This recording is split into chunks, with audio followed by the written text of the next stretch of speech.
Super Saravana stores அத்தனை பேரும் அள்ளும் ஆடி தள்ளுபடி. தாய்மொழி தெரியவில்லை என்பது அவமானம்தான் என நடிகர் தனுஷ் பேசியிருக்கிறார். சென்னை சாலிகிராமத்தில் தான் கற்ற தனியார் பள்ளியின் நிகழ்வில் நடிகர் தனுஷ் பங்கேற்றார். அப்போது பேசிய அவர் பள்ளியில் படித்த அனுபவங்களையும் தாய்மொழியின் முக்கியத்துவம் குறித்தும் பகிர்ந்து கொண்டார்.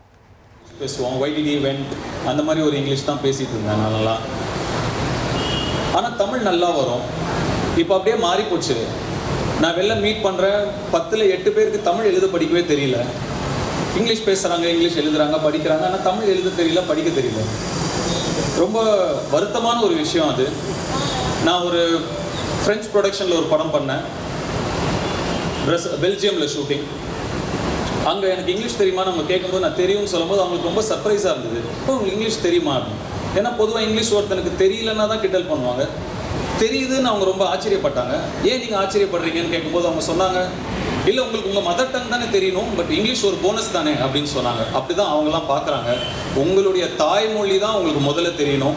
உங்களுடைய தாய்மொழியை நீங்கள் முதல்ல எழுத படிக்க தெரிஞ்சுக்கணும்.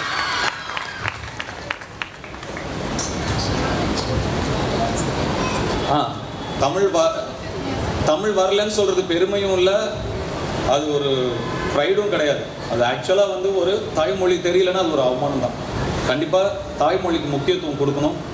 நான் இந்த இடத்துல என்னோட தமிழ் டீச்சர் சித்ராமொழி மிஸ்ஸை நான் நினச்சிக்கிறேன். எனக்கு ரொம்ப பிடிச்ச டீச்சர், அவங்கள நான் இங்கே ஞாபகப்படுத்திக்கிறேன். தயவு செஞ்சு தமிழ்லையும் நல்லா ஃபோக்கஸ் பண்ணுங்கள்.